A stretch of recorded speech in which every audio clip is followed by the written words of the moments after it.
예, 경주포커스 독자 여러분 안녕하십니까. 2022년 2월 10일 목요일 경주포커스 라이브 경주포커스 뉴스 브리핑 진행을 합니다. 어제 제가 방송에서 이야기를 많이 했던 게 그 윤석열 국민의힘 대통령 후보, 아직은 예비 후보죠.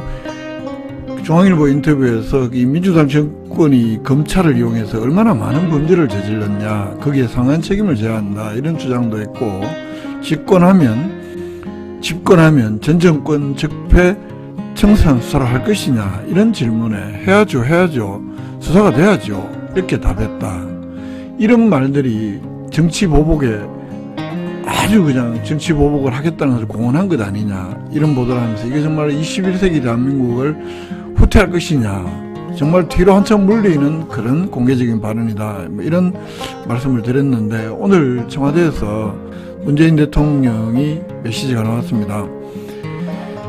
윤석열 후보를 향해서 이 중앙지검장 검찰총장으로 재직할 때는 이 정부의 적폐를 있는데도 못 본 척 했단 말이냐, 아니면 없는 적폐를 기획사정으로 만들어내겠다는 것인지 대답을 해야 한다, 이렇게 촉구를 했습니다. 당연한 말이죠. 이 중앙지검장도 했고 몇 단계를 건너뛰어서 말 그대로 검찰총장까지 발탁한 게 문재인 정부인데, 그러면 자신이 중앙지검장 할 때, 검찰총장 할 때 이 정부의 적폐가 있었으면 뭐 했냐 말이죠. 수사 안 하고.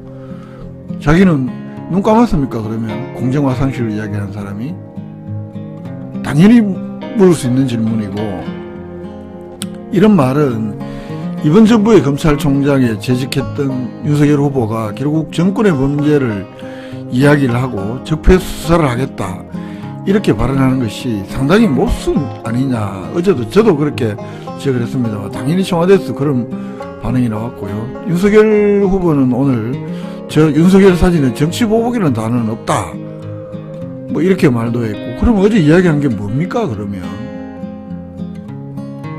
이미 이 정권에 적폐가 있다고 예단을 하고 그걸 단정을 하고, 그리고 자기가 대통령이 되면 수사를 하겠다, 관여는 안 하겠다고 했지만 중앙지검장에 접근을 시키면 당연히 검찰총장 출신이 이렇게 하면 알아서 기겠죠. 그렇게 하겠다는 거잖아요. 제2의 노무현을 만들겠다는 말의 다름 아니었잖아요.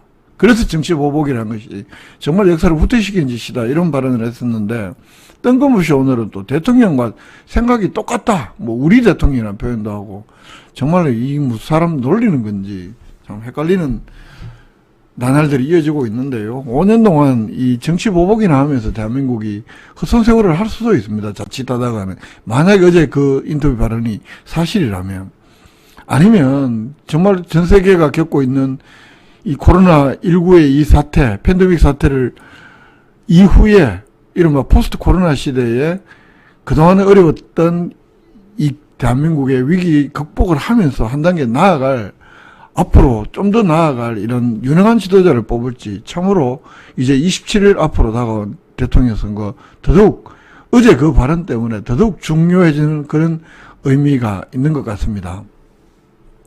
일각에서는 뭐 법률권 친노, 뭐 문재인 정권의 대동단결을 하는 계기는 여전히 뭐 이런 이야기도 합니다만, 사실은 퍼뜩 정신들게 하는 말이죠. 그동안 여러 뭐 본부장 비리네 뭐네 워낙 복잡하고 보수 언론들이 보도를 하지 않고, 또 일부 유튜브들이 보도하는 건 사실 잘 속속 들어오지도 않고, 이런 속에서 가려져 있단 말이죠.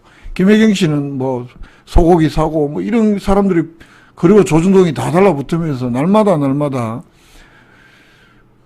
그런 보도가 쏟아지면서 결국 급기야 사과하는 사태까지, 이게 아주 기울어진 운동장 언론 지형. 왜 문재인 대통령, 노무현 대통령도 결국 실패했고, 언론개혁이. 문재인 대통령조차도 지금 뭐 여러 가지 지금 언론의 이 기울어진 지형을 바로잡지 못하고 있는 것이, 또 검찰개혁을 하지 못한 것이 현재 대선판에서 고스란히 투영이 되고 있는 작금의 현실.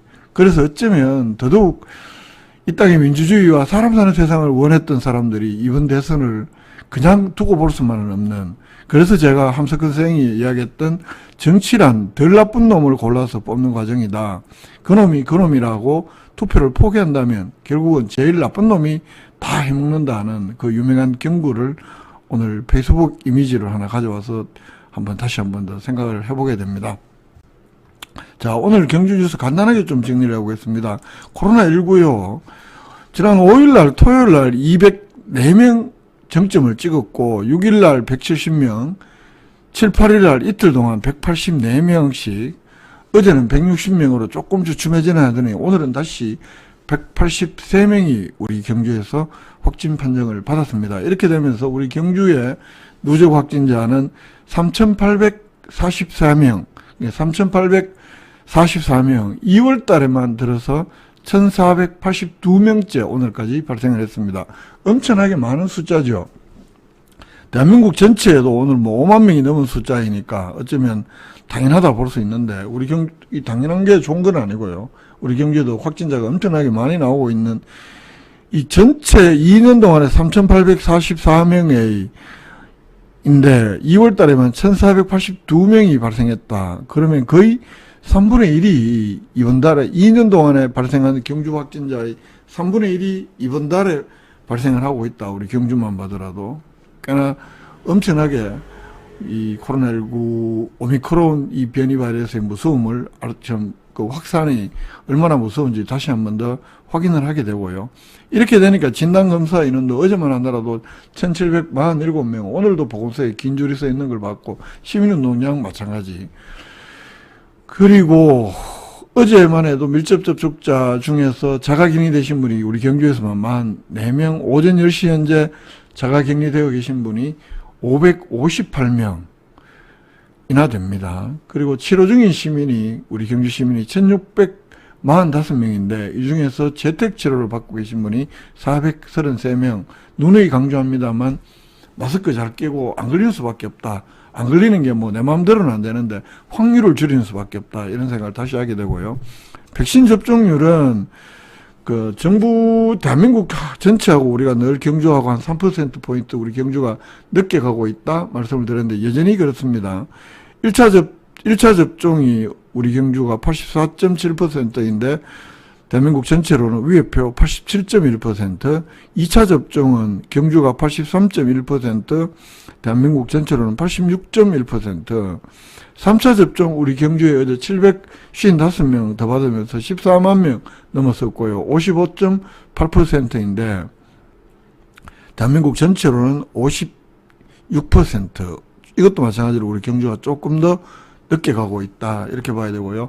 대선을 앞두고 있는데 이거 어떻게 될 거냐 많이 궁금들 하시고, 확진에 걸렸을 때 투표를 못하냐 뭐 이런 걱정도 있고 했었는데, 현재까지 분위기로 보면 본래는 한 3시간 연장하는 안이 그 양당에서 논의가 됐었는데, 일단 선관위에서 여러 가지 이유들, 인력이나 뭐 이런 이유들을 들어서 난색을 표명하면서 일단 국회에서 지금 논의가 되고 있는 것은 종전보다 1시간 30분 연장이 되는 3월 9일 7시 30분까지 투표가 코로나19 확진자거나 또는 격리자는 기존의 투표 마감 시간이 대선의 경우에는 오후 6시까지 투표소에 입장하시는 분에 한해서 투표가 됐잖아요. 이걸 이제 1시간 30분 연장을 해서 7시 30분까지로 하는 안이 현재 국회 정개특위 법안 1소위에서 오늘 통과가 됐고, 이게 이제 앞으로 뭐 전체위원회라든가 정개특위라든가 또 국회 법제사법위원회 이렇게 심사를 거쳐서 오는 14일 날 본회의 의결 수준을 밟게 된다고 하는데, 이런 중차량 지금 뭐 하루에 5만 명씩 이렇게 나오는 판에 오늘 우리 대한민국에 5만 4,122명이나 발생을 하는 판에, 그러면 격리자도 수십만 명이 되고, 이게 이분들에게 참정권을 제대로 보장하지 않으면 대선의 결과들이 워낙 이번 대선은 초박빙이라고 이야기를 하는 선거에서 단순히 어떤 결과가 왜곡되는 데 대한 걱정보다도 참정권은 누구에게나 다 보장을 해야 된다는 측면에서 이 투표시간 연장 논의는 바람직한 것 같고요. 선관위에서도 실무적인 어려움이 있더라도 좀 더 연장해 주는 것도 더 필요한 것 아닌가 라는 게 경주 포커스 생각입니다. 다음 오늘 우리 경주 포커스 뉴스 몇 가지만 좀 살펴보겠습니다. 이 경북 최초의 미혼모, 그리고 미혼모가 낳은 아이를 보호하는 시설이 우리 경주에 경주에서 개설이 됐습니다. 기존에 미혼모자 가족 복지 시설이 우리 경주에 애가원이 있죠. 그 안에 돈을 들여서 추가로 미혼모의 출산, 양육, 그리고 사회경제적 자립을 지원하는 이 개별 미혼모자 가족복지시설이 오늘 문을 열었습니다. 경북 최초이자 유일한 것이고 미혼모자 가족복지시설인데 이게 기본생활지원령이라고 하고요. 이 모자 가족복지시설인 기존에 이 불국사 쪽에 있는 애가원 내에 일부 시설들을 리모델링해서 누리 영타운이라는 이름으로 오늘 개소식을 하고, 이 사진은 조랑영 시장하고 뭐 이동윤 문화위원장 등이 안에 시설을 둘러보는 모습인데, 이 누리 영타운은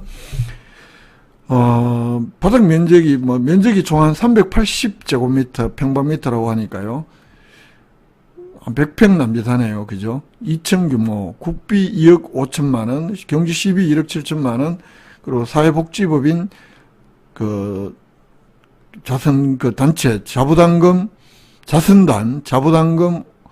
등을 합쳐서 총 5억 2,300만원을 들여서 리모델링을 했고, 여기에 이제 생활실 6곳, 공동육아실, 주방 조리실, 상담실, 사무실, 또 산후회복실, 교양교육실, 이렇게 하는 곳인데요. 이렇게 지원을 하는 곳입니다. 출산 기존에 미혼모와 미혼모의 3살 미만 이 자녀 양육을 지원하는 시설이 한 곳도 있었지만, 출산, 양육, 자립을 한 곳에서 한꺼번에 원스톱으로 지원하는 시설은 이번에 오늘 경주에서 문을 연 이 시설이 유일하다고 합니다.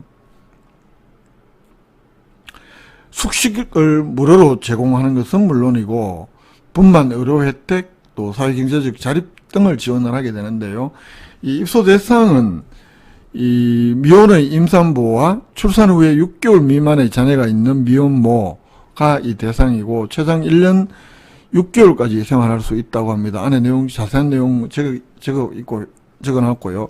입소 정원은 15명이고 현재 두 세대 3명이 입소해 있다고 합니다. 말 그대로 복지 사각지대에 있는 미혼 임산부의 안전한 출산, 산후조리, 또 건강하게 자녀를 양육하고 1년 6개월까지 생활할 수 있으니까 또 경제적 자립까지도 지원하는 그런 시설로서 이렇게 우리 경주에 들어섰다는 데 대해서 의미가 있는 것으로 보입니다. 단신 하나만 더 볼까요? 황호동 원도심 도시재생 지원 현장지원센터라고 있습니다. 이게 2018년에 국토교통부 주관 도시재생 뉴딜 사업 공모에 이게 선정이 되면서 황호동 원도심 도시재생 사업이 한 256억 정도의 예산을 들여서 내년까지의 계획연도로 현재 추진이 되고 있는데, 이 황호동 원도심 도시재생 현장지원센터에서 지역 축제를 직접 기획을 하고 운영할 주민을 양성하기 위한 이 황호 축제학교 교육생을 모집한다고 합니다. 이 축제 기획이나 운영에 관심이 많은 경주 시민이면 참여를 할 수 있고, 모집 인원은 20명인데 축제 기획 이론 교육이라든가 프리마켓 등 축제 운영 실무 교육 등으로 구성을 해서 2월 24일부터 4월 7일까지 매주 목요일 저녁 7시에 교육을 진행을 한다고 하고요. 신청 기한은 2월 18일 오후 5시까지인데 경주시청 홈페이지에나 또 황호동 원도심 도시재생 현장지원센터 공식 블로그에 있는 이 신청서를 내리받아서 직접 이렇게 이메일이나 또 직접 방문해서 접수하면 된다고 합니다. 축제기획 쪽에 혹시 교육의 기회를 갖고자 하시는 분들에게는 좋은 교육 기회가 될 것 같네요. 예. 오늘 대한민국은 어제에 이어서 다시 정치 보복 발언 파문에 관해서 이렇게 다시 한 번 더 이야기를 합니다. 여러분들도 아시다시피 문재인 대통령의 성정이 굉장히 젠틀하신 분이고 해서 표현도 굉장히 이렇게 좀 신중하고, 이제 당신이 또 비서실장으로서 또는 노무현 대통령을 모시면서 노무현 대통령의 솔직한 표현 때문에 또 사실은 화를 입는 것도 많이 보셨고 했기 때문에 더더욱 표현이나 이런 걸 정제되어서 이렇게 하시는 분이다, 이런 평가를 받고 있고, 성정 자체도 굉장히 이렇게 신사적이고 따뜻해서 더더욱 그렇다, 이런 평가를 많이 받고 있는데, 오늘 윤석열 어제 그 발언에 대해서는 강력한 분노를 표한다, 굉장히 감정적이고 이례적인 센 표현을 사용해서까지 오늘 사과를 요구했는데요.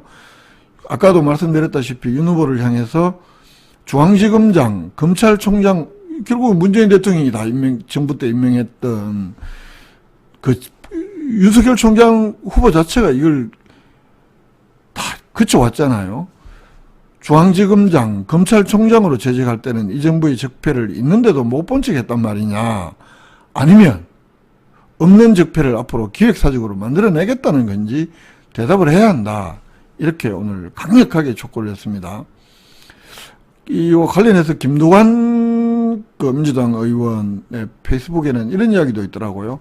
한명숙 전 총리 사건에서 우리가 보듯이 검찰이 맘만 먹으면 어떤 짓이든 할 수 있는 이 검찰의 기득권 세력은 잠재적 쿠데타 세력임을 반증하고 있다.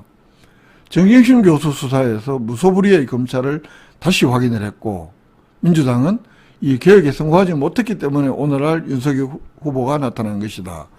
그럼에도 대통령께서는 윤석열을 작년 기자회견 때죠, 문재인 정부의 검찰총장이라고까지 표현을 하면서 표현을 했는데, 이게 성정이 어진분이니 어쩌겠냐.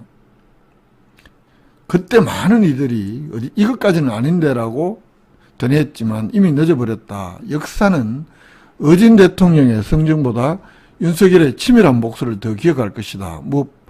무엇보다 그 점이 가슴이 아프다. 이렇게 이야기를 하면서 이제 언론들은 노골적으로 윤석열 집권을 전제로 여권 인사들에게 조심하라는 신호까지 보내고 있다.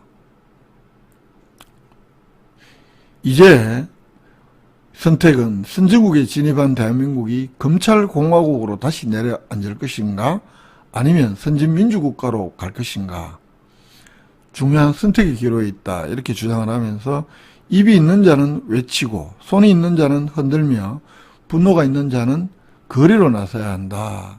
민주공화국의 대의의 깃발을 들어야 한다. 오늘 임종석 문재인 대통령 비서실장을 역임했던 분은 김대중 대통령의 말을 인용하면서 담벼락에 다 대고 소리라도 질러야 되는 심정으로 오늘 또 글도 올리고 했던데요. 문재인 대통령이 분노라는 이렇게 표현한 것은 이게 굉장히 진짜 이례적이고 센 표현입니다. 중앙지검장, 검찰총장 재직 때는 이 정부의 적폐를 있는데도 못 본 척 했다는 말이냐, 아니면 없는 적폐를 기획사정으로 만들어내겠다는 것인가 대답해야 한다. 이렇게 윤석열 후보를 향해서 이야기를 하면서 이 현 정부를 근거 없이 적폐 수사의 대상, 불법으로 모은 것에 대해서 강력한 분노를 표하면서 사과를 요구한다. 오늘 박수현 청와대 국민소통수석이 이런 문재인 대통령의 메시지를 전했는데요. 이 그동안 문재인 대통령 선거 관련해서 일절 발언을 자제해왔다, 이렇게 볼 수 있습니다. 그런데도 이렇게 강하게 발언한 것, 어제 윤석열 후보의 이 발언에 대해서 얼마나 심하게 분노하고 배신감을 느꼈을지 너무나 잘 보여주는 사례가 아니냐. 현 정부를 범죄자로 낙인 찍고 대통령 당시에 이를 수사해서 처벌하겠다는 이 발언이 역대 어느 정부보다 측근 비리조차도 현재까지 거의 없었고, 특히 가족 비리는 일절 없었는 이 문재인, 그리고 도덕성을 앞세운 이 문재인 정권을 향해서 적폐니 뭐니 마치 지금 범죄가 있는 것처럼 예단을 하고 하는 것에 대해서 이런 문재인 대통령의 분노는 너무나 당연한 것으로 저는 봅니다. 이 민주당에서는 오늘 윤호중 원내대표 오늘 정책조정회의에서 이제 검찰 출신 대선 후보가 아무렇지도 않게 보복 수사를 공략하는 일까지 벌어지고 있다. 이렇게 비판을 하면서 검찰은 오랜 시간 국민 위에 군림하며 권력과 결탁하고 제 식구 감싸기로 기득권을 누려왔다. 군대 내 사조직 하나회처럼 윤석열 검찰, 특수검찰 집단은 사유화된 검찰권 공고히 누려왔다. 이렇게 강조를 했고요. 박한주 민주당 정책위원장도 노무현 전 대통령의 비극적인 죽음을 거론하면서 정치 보복을 꿈꾸는 검은 본색이 드러났다. 윤석열 후보는 아직도 검사 그 이상도 이하도 아니다 이렇게 규정을 했고요. 김대중 대통령은 전두환 전 대통령을 사면했고 문재인 대통령은 얼마 전에 박근혜 전 대통령을 사면했다. 이것이 바로 통합의 정치다 이렇게 주장을 하면서 이명박 전 대통령, 노무현 전 대통령에 대한 치졸한 정치 보복으로 죽음에 이르게 했다라면서 한평생 검사만 했던 윤석열 후보에게 행정부의 수장을 꿈꾸면서도 그토록 쉽게 하명 수사를 말하는 것 아니냐 이렇게 지적을 했고요. 이 청와대 국정상황실장을 지냈던 그 윤건영 의원은 오늘 그 김종배 시선집중에 출연해서 윤석열 후보의 발언은 한마디로 공개적인 정치 보복 선언이었다라고 지적을 하면서 대선 후보가 죄도 없는 현직 대통령을 사실상 수사하겠다고 공언한 셈이다. 그리고 역대 대선에서 유례를 찾을 수 없는 초유의 사건이다. 지금은 죄가 없지만 윤석열 후보가 당선되면 없던 죄가 생기는 꼴이냐 이렇게 지적을 하면서 염치도 없고 신의도 없고 상식도 없는 정말 망발이다. 그리고 오만함의 극치다 이렇게 비난했습니다. 여러분들은 어떻게 생각을 하시나요?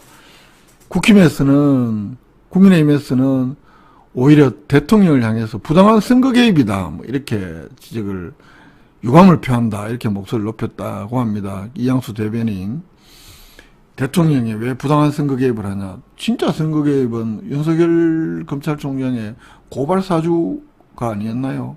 그런데 이런 발언을 두고 선거 개입이다 라고 이야기를 했다고 하네요. 그리고 윤석열 후보는 오늘 저 사전에 정치보복이라는 단어는 없다. 우리 문재인 대통령께서 늘 법과 원칙에 따른 성역 없는 사정을 강조해 오셨다. 저 역시도 권력형 비리와 부패에 대해서 늘 법과 원칙 공정한 시스템에 의해 처리되어야 한다는 말씀을 드려왔다. 정말 그랬을까요? 그 수많은 장모 비리, 부인 김명신 씨의 그 수많은 비리들, 어제 KBS가 특종했잖아요. 도이치모터스. 자기는 거래한 적, 주가 조작 시기에는 거래한 적 없다고 했는데, 어제 무려 45차례나 했다는 KBS 보도가 나오고 있는 상황인데, 아직 검찰은 미래 권력을 향해서 벌써 숨죽이고 있나요? 아직 소환조사조차 하지 않았습니다. 스스로에게 과연 공정하고 상식적이었다고 말할 수 있을지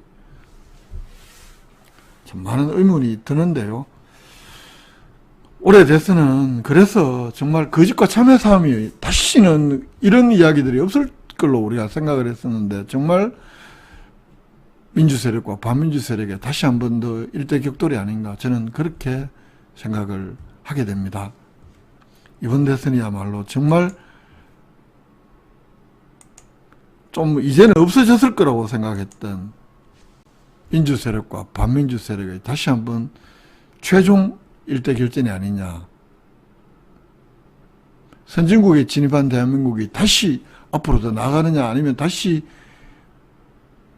특정 세력의 기득권 권력과 짬짬이를 하면서 국민의 눈과 귀를 가리는 암흑의 시대로 돌아갈 것이냐 하는 그런 선거가 될 수도 있겠다라는 게 저의 생각입니다.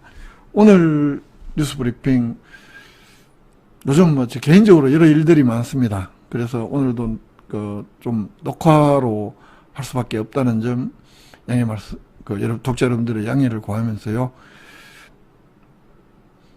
예. 2022년 2월 10일 경주포커스 뉴스브리핑은 오늘 방송 여기서 줄일 텐데요. 어제 쇼트트랙 1500m 결승에서 황대현 선수 1000m에서 심판 판정으로 탈락을 했고 그 선수가 보여주는 통쾌함, 결국 실력으로 이겨내는 거죠. 대선이든 무엇이든. 또 우리 일상도 그런 통쾌함들이 많았으면 우리 독자 여러분들의 개인의 삶에도 어젯밤 김대현 선수의 그 승리처럼 통쾌하고 속 시원한 일들이 비록 이 오미크론이 득세하는 아무런 코로나 시대에 살고 있지만 우리 독자 개인의 삶에서는 또 그런 속 시원한 핵사이다 같은 정말 폭포보다 더 시원한 좋은 일들이 좀 많이 생겼으면 좋겠다는 간절한 바람 밝히면서 오늘 방송 여기서 모두 줄이겠습니다. 독자 여러분 고맙습니다.